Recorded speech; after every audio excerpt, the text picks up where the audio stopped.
утро, дорогие друзья! Сегодня вторник, 24 марта. Вы смотрите утреннюю программу на канале НВК Саха «Новый день». Ну а с вами я, ее ведущая Евгения Гурулева. Наверняка вы уже выглянули за окошко и увидели, что на улице явно потеплело. Давайте посмотрим, какая погода ждет нас сегодня. Итак, по данным Якутского управления по гидрометеорологии и мониторингу окружающей среды, сегодня ожидается в центральных улусах в 6 часов утра -6, -3, днем 0, +2. В Заречье утром -13, -5, днем +2, -4. В южной группе улусов утром -6, -3, днем -2, -1. В Вилюйской группе улусов в 6 утра -9, -5, днем -7, -12. В Нижнеленских улусах утром -10, -9, днем -14, -8. В западной группе улусов в 6 утра -9, -2, днем -11, -2. В Колымандигирской группе улусов утром -24, -13, днем -16, -6. В Янских улусах утром -19, -14, днем -16, -8. В северо-западных улусах утром -32, -17, днем -27, -17. Ну а в Якутске в 6 часов утра температура воздуха составила всего лишь -4 градуса. Атмосферное давление 741 миллиметр ртутного столба. Ветер юго-юго-восточный 3 метра в секунду. И днем ожидается 0 +2, друзья. Друзья, если вас беспокоят вопросы здоровья, вы можете проконсультироваться на горячей линии Минздрава Республики Саха-Якутия по всем интересующим вас вопросам. И номер телефона 8 800 100 ровно 1403. Ну и еще мы хотим рассказать вам о нашем новом проекте «Настрой позитив». Сейчас многие из вас находятся дома больше, чем положено, и вам есть чем заняться. Предлагаем вам снять видео о том, как вы проводите ваше свободное время. Возможно, кто-то из вас поет, кто-то рисует, кто-то вяжет, кто-то мастерит, кто-то занимается чем-то особо интересным с вашими детьми, стряпает, мастерит и так далее и тому подобное. Снимайте интересные видео продолжительностью до 1 минуты, отправляйте их на адрес нашей редакции utro.nvk@mail.ru и гарантируем, у вас будет шанс попасть в наш прямой эфир. Делитесь вашим позитивом, друзья. Ну а сегодняшний день, 24 марта, объявлен как День борьбы с депрессией. Депрессия – явление, о котором стали говорить относительно недавно, но тем не менее от нее по статистике страдает большое количество людей. Что это такое и как с этим бороться? Давайте посмотрим в следующем сюжете. Задавались ли вы когда-нибудь вопросом, что такое счастье, откуда оно берется?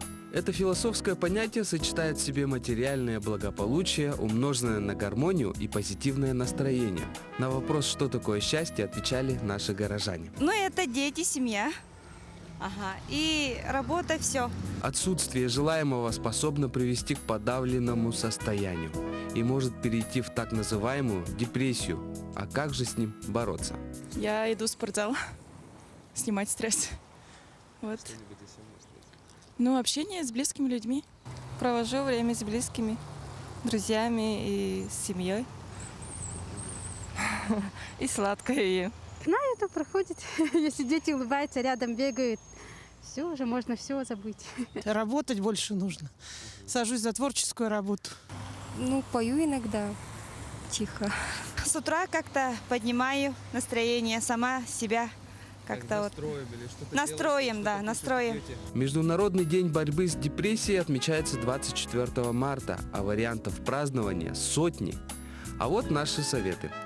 Можно посмотреть комедию, послушать позитивную музыку или укрыться мягким пледом, выпить чашечку чая и сказать себе: жизнь штука удивительная, где нет места плохому настроению, негативу и депрессии. Ну что ж, друзья, наверняка у вас есть много вопросов касаемо того, как мы сейчас боремся с эпидемией коронавируса. И сегодня на эту тему поговорим с нашей гостьей. Это Валентина Ивановна Григорьева, заместитель начальника эпидемиологического надзора Управления Роспотребнадзора по Республике Саха-Якутия. Валентина Ивановна, доброе утро. Доброе утро. Ну, мы же не паникуем, все под контролем. Действительно, как сейчас ситуация с вот этим карантином, с этой эпидемией у нас в Якутии? Да, сегодня пока все под контролем. На сегодня зарегистрировано 7 подтвержденных случаев, и еще от 3 людей мы направили в вектор анализа вчера. сегодня к вечеру, может быть, могут результаты. В связи с этим проводятся все мероприятия, которые направлены на разрыв механизма и путей передачи. Это вот переход на дистанционную работу. Школьники чуть пораньше начали свои каникулы, ушли с ВФУ, например, ушел тоже на дистанционное обучение. На транспорте проводится дезинфекция. В подъездах жилых многоквартирных домов тоже управляющие компании проводят дезинфекцию. Вот все эти мероприятия, они проводятся и нами контролируются. Хорошо, смотрите, вы знаете, вот все-таки я ухожу с работы, прихожу на работу, мы продолжаем работать, эфирить. Наблюдаю то, что и дети, и взрослые все-таки продолжают активно ходить по городу, да, и мне кажется, недостаточно иногда обрабатывается помещение. Как вот это можно проверить? Кто этим занимается? Проверяем, мы проверяем, участковые проверяют. Мы ходим на рейдовые проверки, различные запросы отправляем. Конечно, всех санитарных врачей, эпидемиологов на все это не хватает. Может быть, где-то и наших рук, может быть, и не достает. Но, тем не менее, а то, что вот дети ходят, это уже ответственность родителей. Раз уже такое мероприятие проводится, все-таки родители должны со своими детьми, тоже своими родными работать, чтобы их как-то вот заставить дома сидеть. Сейчас даже все министерства, даже все предприятия, взрослые люди сидят дома, работают дистанционно. Хорошо. Смотрите, сколько сейчас сотрудников Роспотребнадзора работают в усиленном режиме? Вы, наверное, без выходных совсем. Все управления работают, все управления Роспотребнадзора без выходных. Хорошо. Как якутянам нужно позаботиться о своем здоровье и на что стоит обратить внимание, допустим, чтобы, может быть, помочь вам в работе?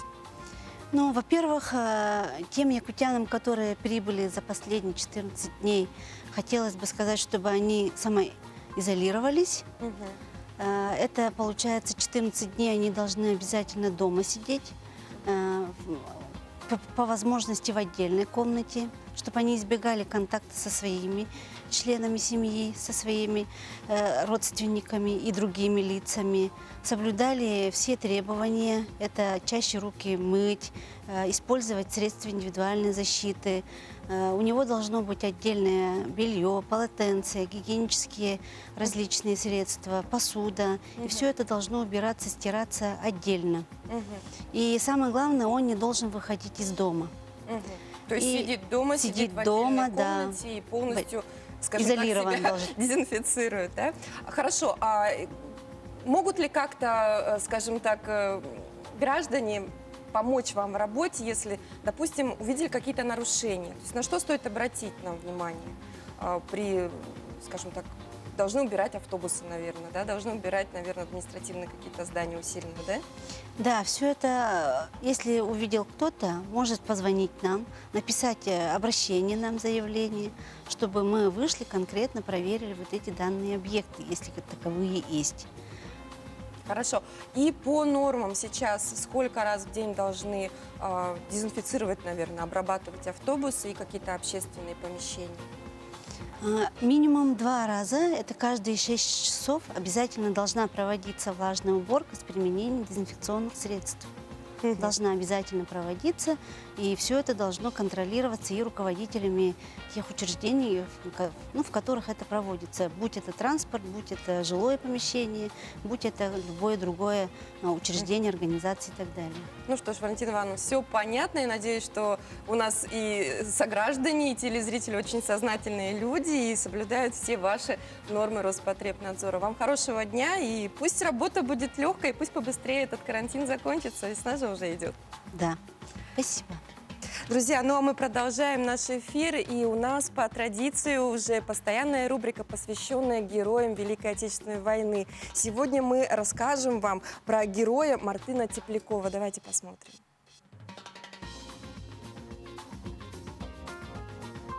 Очень быстро.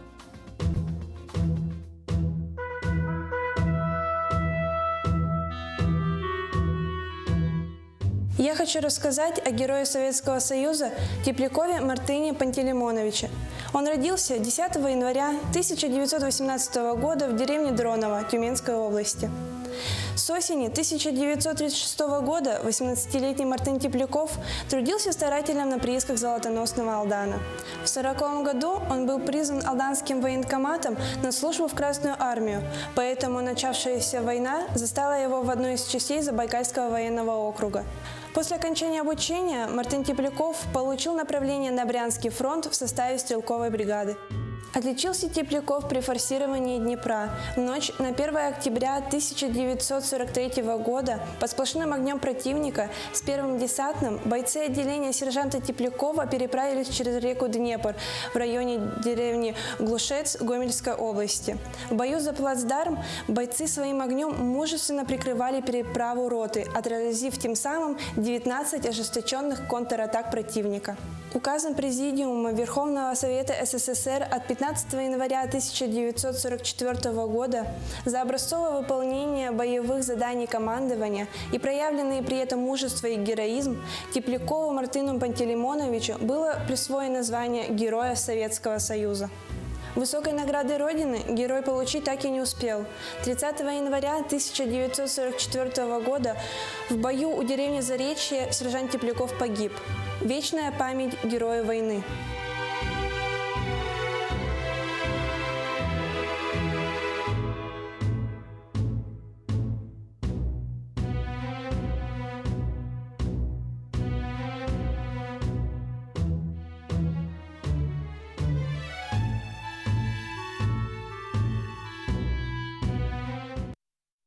Друзья, но, скажем так, режим карантина не должен бить по образованию. С завтрашнего дня у нас на НВК стартуют специальные уроки. С 25 марта 2020 года в эфир выходит цикл выпусков «Уроки на НВК Саха» для 9 и 11 классов по предметам русский язык и математика. Онлайн-занятия проведут ведущие учителя республики под кураторством Института развития образования и повышения квалификации имени Донского. Цикл выпусков начнется уже завтра с 10:30 утра с урока математики, проведенного министром образования и науки Республики Саха-Якутия, заслуженного работника образования Владимира Егорова. Смотрите наши уроки ежедневно. 10:30 математика 11 класс, русский язык 11 класс, 12:30 математика 9 класс, русский язык 9 класс. Так что, друзья, не теряйте времени даром, проверяйте свои знания. Ну а сейчас давайте перейдем на выпуск с новостей.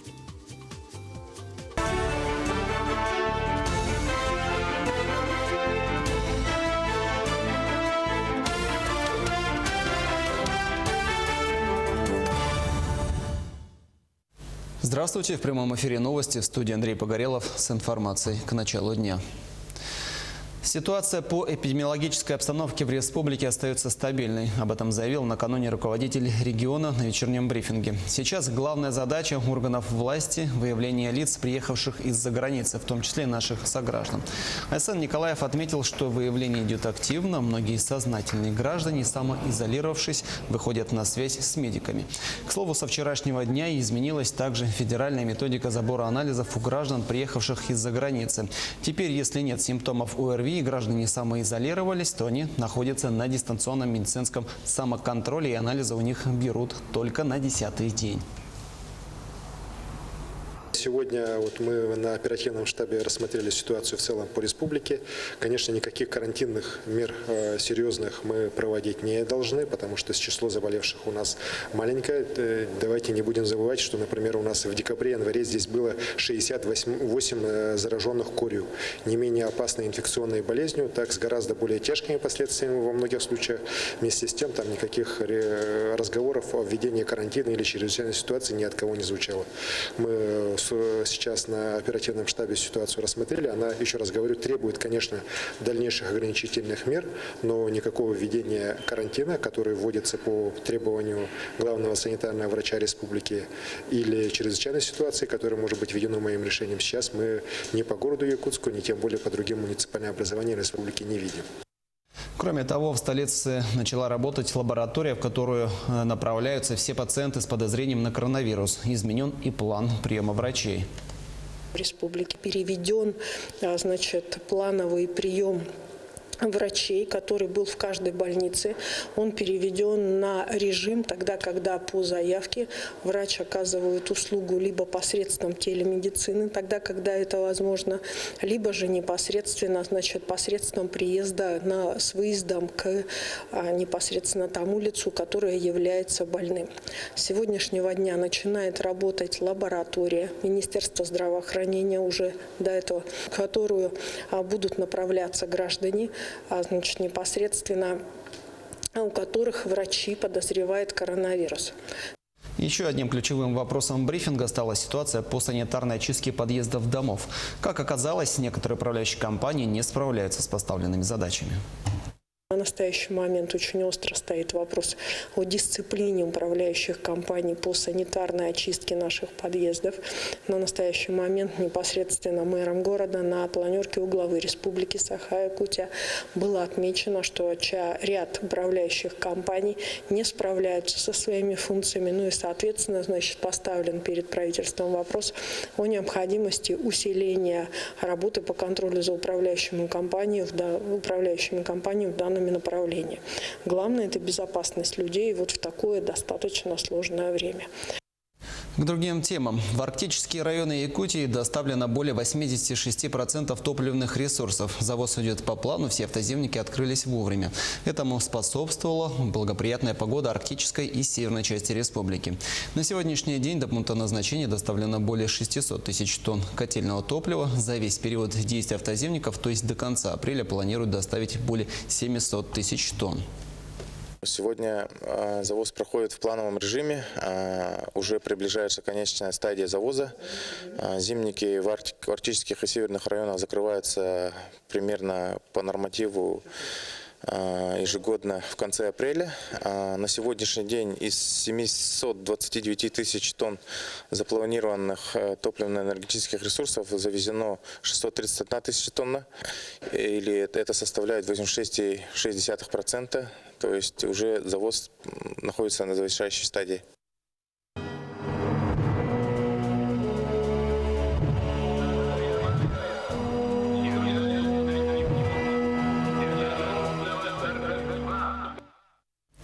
Столетний юбилей отмечает жительница Якутска Лидия Владимирова. Ей вручили 3 юбилейные медали в честь 75-летия Победы федерального, республиканского и городского уровней, а также знак долголетия УЕСАС. За все эти награды в сумме ей полагается 160 тысяч рублей. Ее главное богатство – 3 внуков и 8 правнуков. Как рассказывают родные, все в ее семье долгожители доживают минимум до 90 лет. В годы войны Лидия Терентьевна была мобилизована в рыболовецкую бригаду и уехала на север в Булонский район. В последние годы до выхода на пенсию работала кассиром в магазине. На сегодняшний день в Якутске проживают 5 человек, которым исполнилось 100 лет, и все они женщины. Первое впечатление этих бабушек, они очень активные, закаленные, у них стержень только такой. Они верховодят в семье, эти несколько бабушек, вот они круг, есть сестры все. И все они свои семьи вытягивают за счет того, что у них стержень такой крепкий, военный, прошедший, закаленный, что ли, вот эти бабушки все.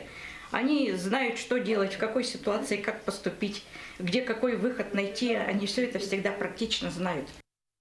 Впереди еще много важной и актуальной информации, не переключайтесь.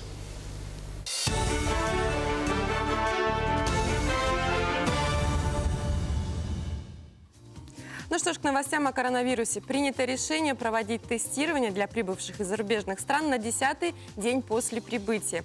Если, друзья, вы чувствуете какое-то беспокойство, то внимание на экран, посмотрите, какой замечательный клип с юмором подготовили якутские врачи.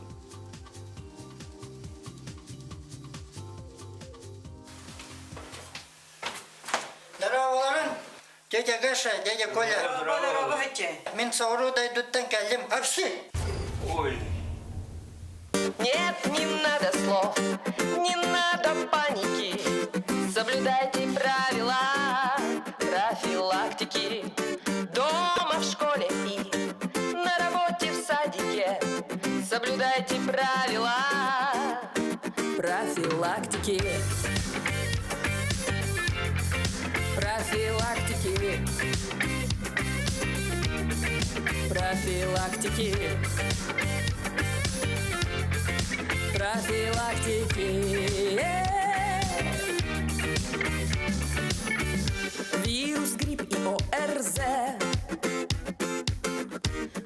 болеем круглый год, но коронавирус нас не возьмет. Все простые правила